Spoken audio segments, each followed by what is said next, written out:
Bismillahirrahmanirrahim. Assalamualaikum warahmatullahi wabarakatuh. Ya. Langsung saja, nama saya Yainal Arifin. Ya. Saya berasal dari Tuban. Ya. Saya mengambil program ahli ketika umum. Ya. Di sini secara singkat saya akan menjelaskan masalah perancah atau scaffolding. Ya. Apa itu perancah atau scaffolding? Ya. Perancah atau scaffolding adalah bangunan pelataran atau platform yang dibuat untuk sementara dan digunakan sebagai penyangga tenaga kerja, bahan-bahan serta alat pada setiap pekerjaan konstruksi bangunan termasuk pekerjaan pemeliharaan dan pembongkaran. Ya. Nah, kemudian dasar hukumnya apa? Ya, dasar hukumnya adalah Undang-Undang Nomor 1 Tahun 1970 ya tentang keselamatan kerja. Kemudian yang kedua Permenaker ya nomor 1 tahun 80 tentang K3 pada konstruksi bangunan ya. Terus yang ketiga SKP Menteri Tenaga Kerja dan Menteri PU ya tahun nomor 174 ya tahun 86. Kemudian nomor 104 KPDS tahun 86 juga. Ya, itu adalah dasar hukumnya untuk pengawasan perancah atau scaffolding. Kemudian objek pengawasan dari perancah itu apa? Yang pertama adalah fondasi perancah. Kemudian yang kedua konstruksi perancah. Yang ketiga peralatan kerja. Kemudian yang keempat tenaga kerja, jalan kerja, pagar pengaman, peralatan keselamatan, dan sertifikasi dan kompetensi. Itu adalah objek pengawasan dari perancah. Nah, kemudian tahap kegiatan untuk perancah atau scaffolding apa? Ya, nah, jadi itu ada tahapannya. Ya, yang pertama, ya, itu kita tahap perencanaan. Ya, di tahap perencanaan. Jadi sebelum kita mendirikan perancah atau scaffolding, itu kita harus merencanakan seperti apa. Ya. Nah, kemudian dalam perencanaan itu kita harus ingat, ya, kita harus perhatikan, ya, nah, jenis pekerjaan yang akan dilakukan itu seperti apa, ya. Nah, di situ baru kita bisa menentukan, oh, scaffoldingnya harus dibuat seperti ini, ya. Kemudian kita juga harus perhatikan perancah itu akan dipasang di mana, ya, di dalam, apa di luar bangunan, ya. Kemudian pada tanah yang lembek atau yang keras ya, itu juga harus di ini. Kemudian yang ketiga apa? Material perancah ya, apa yang digunakan itu juga harus masuk dalam perencanaan. Nah, kemudian scaffolding itu atau perancah itu akan dibebani oleh berapa orang ya, ditambah mungkin alat kerja dan materialnya berapa yang akan membebaninya, itu juga harus direncanakan ya. Terus tadi masalah kondisi tanah sudah kita sebutkan ya. Terus kemudian berapa banyak yang pekerja yang akan bekerja ya. Nah, tadi masuk di pembebanan, yaitu untuk perencanaan. Itu juga harus kita perhatikan sebelum kita mendirikan atau membangun sebuah perancah atau scaffolding ya. Kemudian pemasangan ya.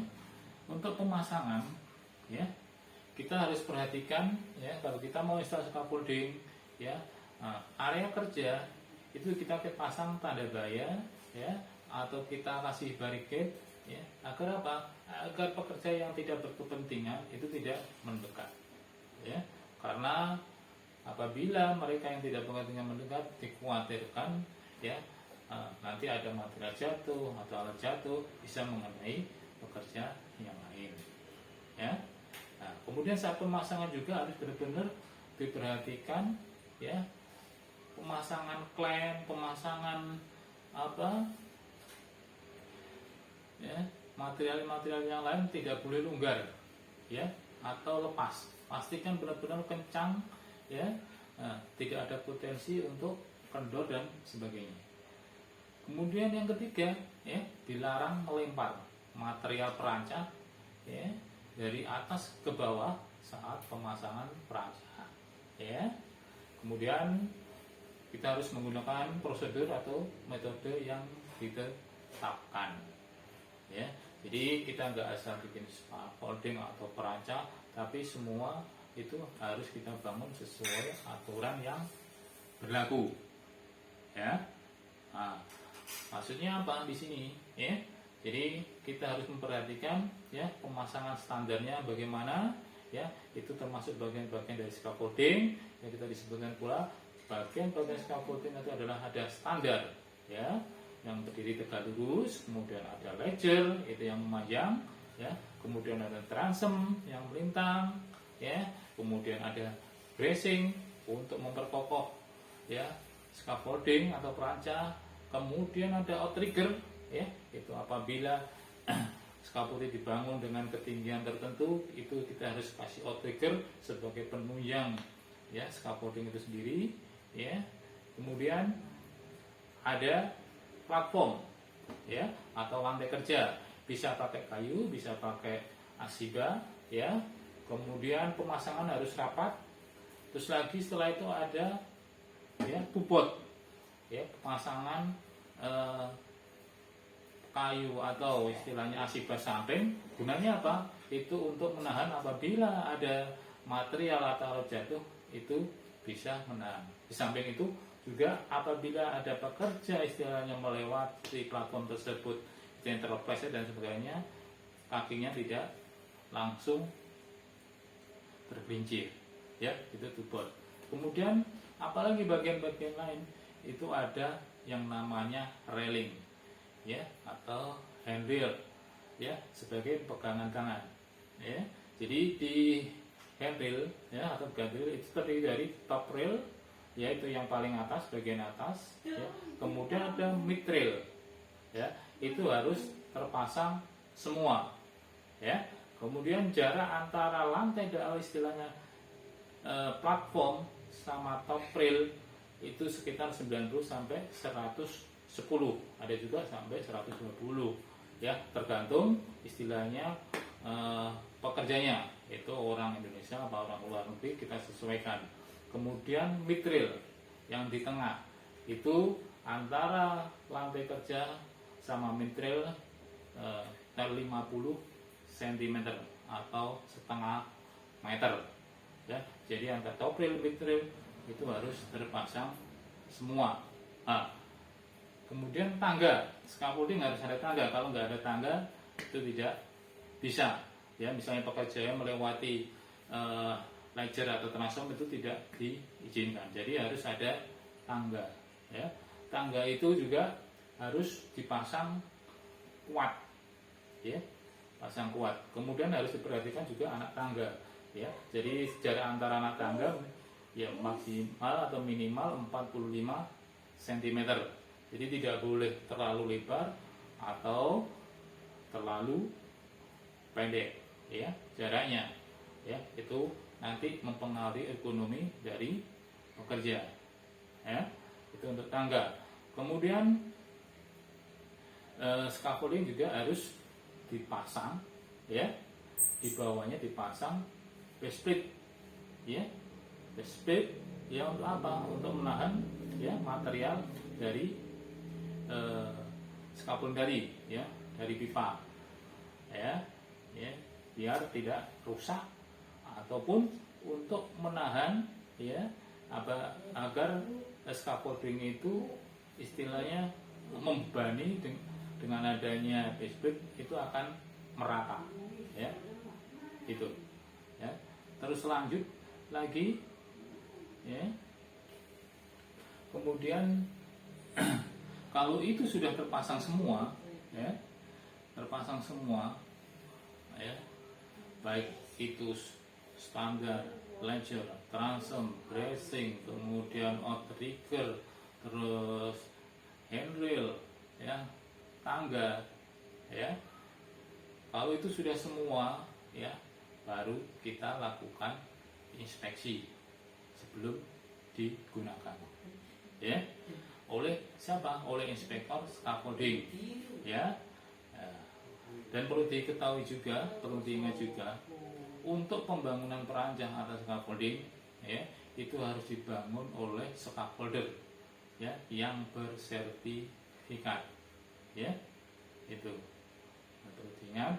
Terus kemudian untuk inspektor itu juga sudah mengikuti training untuk inspektor scaffolding, ya, jadi juga bersertifikat, ya. Terus perlu diingat juga, sebelum melakukan pembangunan perancang atau scaffolding atau saat pembangunan harus dipasang tag merah, yang artinya apa?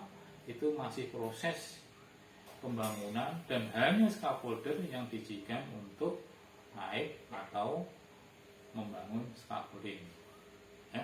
Terus kembali lagi, setelah semua selesai diinspeksi oleh inspektor scaffolding, apabila inspektor scaffolding itu menyatakan layak digunakan atau aman digunakan, ya, maka akan diberikan tag hijau, yang artinya bahwa scaffolding itu bisa digunakan oleh pekerja, ya. Itu untuk scaffolding, ya.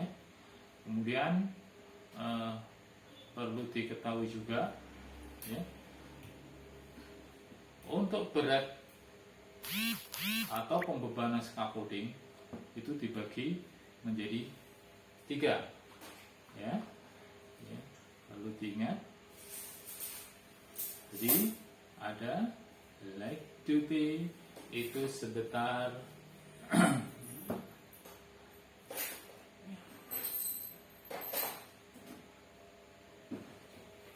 itu bebannya ada 225 kilo, kemudian medium itu 450, kemudian heavy duty itu 675 kilo, ya. Jadi itu untuk pembebanan.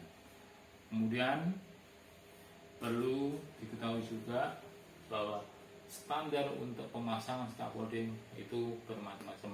Ada JIS itu Jepang standar, kemudian British standar, Australia standar, ya. Nah, itu biasanya yang membedakan adalah ketebalan pipa, ya, atau diameter dari pipa, ya. Kemudian klem juga, ya, itu juga harus diperhatikan, dan sampai klem rusak itu digunakan, ya. Itu untuk pemasangan, ya. Terus balik lagi, setelah diinspeksi tadi oleh inspektor, bisa digunakan oleh pekerja, ya. Nah, setelah semua selesai, maka akan dilakukan pembongkaran. Pembongkaran dilakukan oleh siapa juga? Oleh scaffolder, ya.